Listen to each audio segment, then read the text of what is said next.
Man of masses NTR నటిస్తున్న latest భారీ pan India movie Devara. Announcement నుంచి ఈ సినిమాపై భారీ అంచనాలు ఉన్నాయి.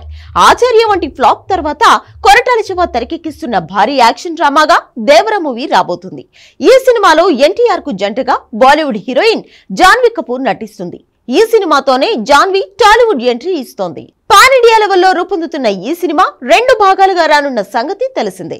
దేవరా ఫస్ట్ పార్ట్ అక్టోబర్ 10న రిలీజ్ కు రెడీ అవుతోంది. ప్రస్తుతం శరవేగంగా షూటింగ్ జరుపుకుంటోంది దేవరా. లేటెస్ట్ అప్డేట్ ప్రకారం ఈ సినిమా షూటింగ్ చివరి దశకు చేరుకున్నట్లుగా తెలుస్తోంది. రీసెంట్ గా గోవా షెడ్యూల్ పూర్తి చేసుకుంది దేవరా. లేటెస్ట్ షెడ్యూల్లో సైఫ్ అలీ ఖాన్ తో కీలక సన్నివేశాలను చిత్రీకరిస్తున్నారట. అయితే దేవరా టాకీ పార్ట్ మొత్తం ఈ ఏప్రిల్ తో కంప్లీట్ కానుందని తెలుస్తోంది. పార్ట్ 1 కి సంబంధించి 3 పార్ట్లు మాత్రమే బ్యాలెన్స్ ఉన్నట్లుగా సమాచారం. ఈ సాంగ్ షూటింగ్ ను జూలైలో పూర్తి చేయనున్నారట. దీంతో ఏప్రిల్ మంత్ ఎండింగ్ లో వార్ 2 షూటింగ్ లో జాయిన్ కానున్నాడట ఎన్టీఆర్. 10 రోజుల పాటు జరిగే షెడ్యూల్లో తారక్ పై క్రూషియల్ సీన్స్ షూట్ చేయనున్నారట. వార్ 2 కోసం మొత్తం 60 రోజుల డేట్స్ ఇచ్చాడట ఎన్టీఆర్. వార్ 2 అయిపోగానే దేవరా సాంగ్స్ కంప్లీట్ చేసి నెక్స్ట్ ప్రశాంత్ నీల్ సినిమాను స్టార్ట్ చేయనున్నాడు. ఆ తర్వాత దేవరా పార్ట్ 1 రిజల్ట్ ను బట్టి పార్ట్ 2 ఉండనుంది.